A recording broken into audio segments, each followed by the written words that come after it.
Hello നമസ്കാരം, രഞ്ജിത്ത്. ഈ training എന്ന് പറയുന്നത് വലിയ ആഭാസമാണ് എന്ന് പറയുന്ന ആൾക്കാരുണ്ട്. ഒരുപാട് ആൾക്കാർ അങ്ങനെയാണ് പറയുന്നത്. പല ബിസിനസ്സുകാരും വിചാരിച്ചിരിക്കുന്നത് ട്രെയിനിങ് കൊണ്ട് ഒരു പ്രയോജനവുമില്ല എന്ന് മാത്രമല്ല, ട്രെയിനിങ് വേസ്റ്റേജ് ഓഫ് ടൈമാണ്, ഈ ട്രെയിനർമാരൊക്കെ കള്ളന്മാരാണ് എന്നൊക്കെ പറയുന്ന ആൾക്കാരുണ്ട്. അങ്ങനെയുള്ള ആൾക്കാരുണ്ടാകാം. എല്ലാ രംഗത്തും അത്തരത്തിലുള്ള ആളുകളുണ്ട്.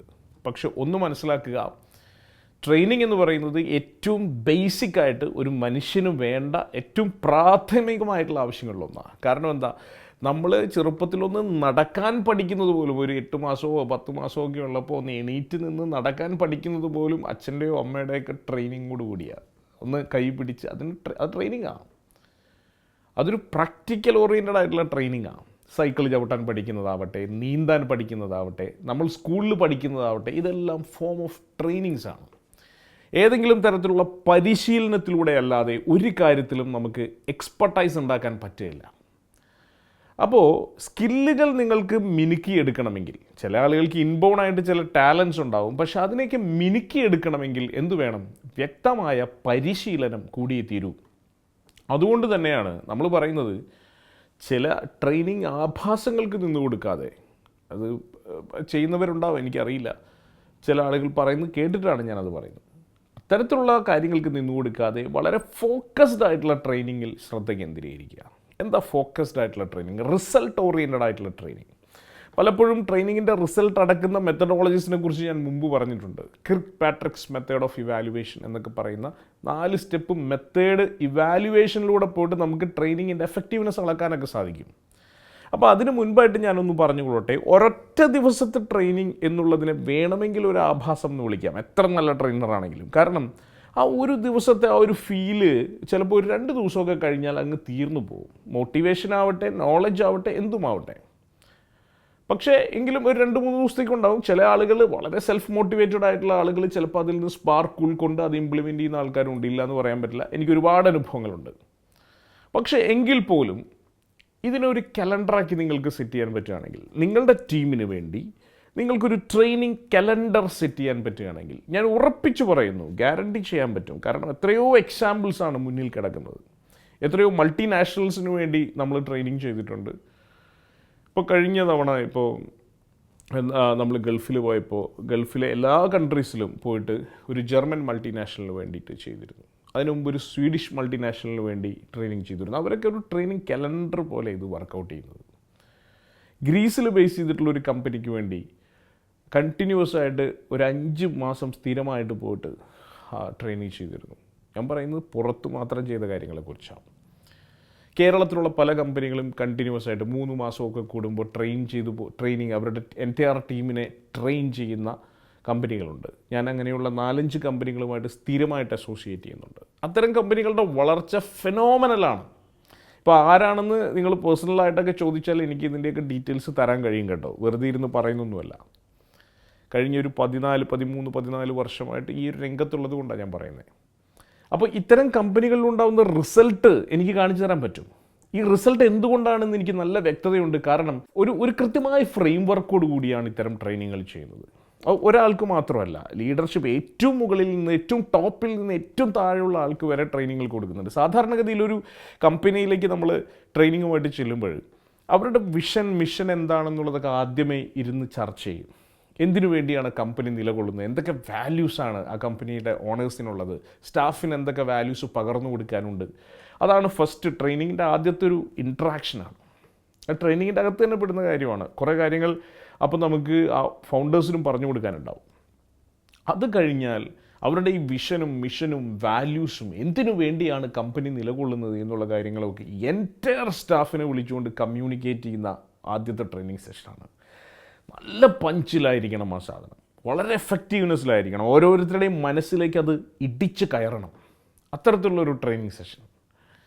ആ ട്രെയിനിങ് സെഷനോട് നിർത്തരുത്. പല ആൾക്കാരും അവിടെ വെച്ച് നിർത്തും. ഓക്കെ, നല്ല ട്രെയിനിങ് ആയിരുന്നു, സൂപ്പറായിരുന്നു, കൈയടിയൊക്കെ തന്ന് എനിക്ക് വലിയ അപ്രീഷിയേഷനൊക്കെ തന്ന് ഒരു വലിയ മെമ്മറ്റൊക്കെ തന്ന് അവിടെ വെച്ച് അവസാനിപ്പിക്കുന്നവരുണ്ട്.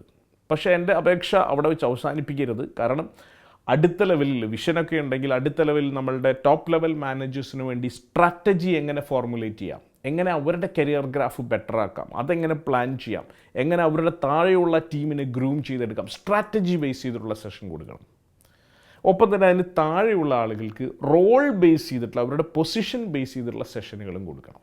എന്തൊക്കെയാണ് അവരുടെ റെസ്പോൺസിബിലിറ്റീസ്, KRS, KPIs, എന്തൊക്കെയാണ് അവർ ഫോക്കസ് ചെയ്യേണ്ടത്, എങ്ങനെയാണ് അവർക്ക് ബെറ്റർ ആവാൻ പറ്റുക, അതിനെക്കുറിച്ചുള്ള സെഷൻ. അപ്പോൾ സ്ട്രാറ്റജി, റോൾ ബേസ്ഡ് ആയിട്ടുള്ള സെഷൻസ് 2 ടൈപ്പ് ആൾക്കാർക്ക്. അടുത്ത ലെവലിൽ പോകുമ്പോൾ ഈ താഴെയുള്ള ആളുകൾക്ക് എക്സിക്യൂഷൻ ഇമ്പോർട്ടൻ്റാണ്. അപ്പോൾ എക്സിക്യൂഷന് വേണ്ടി വരുന്ന അവരുടെ ചില സോഫ്റ്റ് സ്കില്ലുകൾ അവർ ഇമ്പ്രൂവ് ചെയ്യേണ്ടി വരും.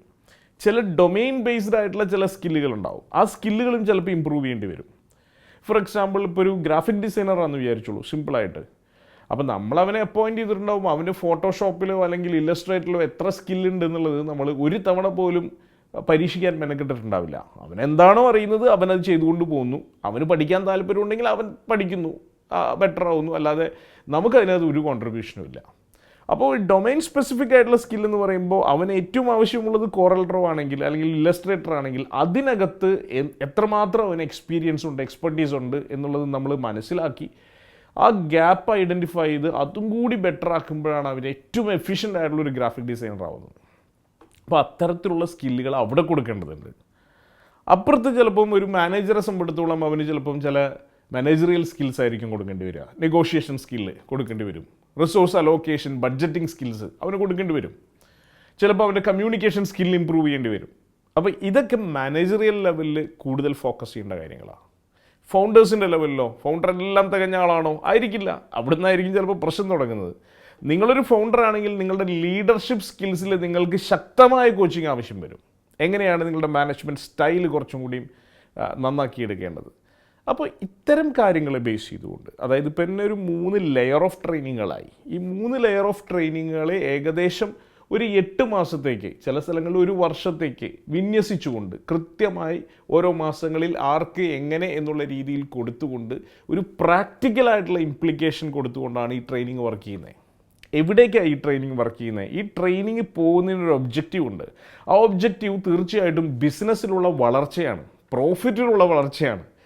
അപ്പോൾ റിസൾട്ട് ഓറിയൻറ്റഡ് ആയിട്ടുള്ള ഒരു ഒബ്ജക്റ്റീവ് വെച്ചുകൊണ്ട് ഒരു ട്രെയിനിങ് കലണ്ടർ ഡിസൈൻ ചെയ്തിട്ട് ഈ നമ്മുടെ എൻറ്റയർ സ്റ്റാഫിനെ 3 തരംതിരിച്ച്, ഒരു വിഷണറി ലെവലിലുള്ള സ്റ്റാഫ്, ഒരു മാനേജറിയൽ ലെവലിലുള്ള സ്ട്രാറ്റജി ലെവലുള്ള സ്റ്റാഫ്, എക്സിക്യൂഷൻ ലെവലിലുള്ള സ്റ്റാഫ് എന്നിങ്ങനെ 3 തരംതിരിച്ചുകൊണ്ടുള്ള ശക്തമായ ഒരു ട്രെയിനിങ് പ്രാക്ടീസ് തന്നെയാണ് നമുക്ക് ആവശ്യമുള്ളത്.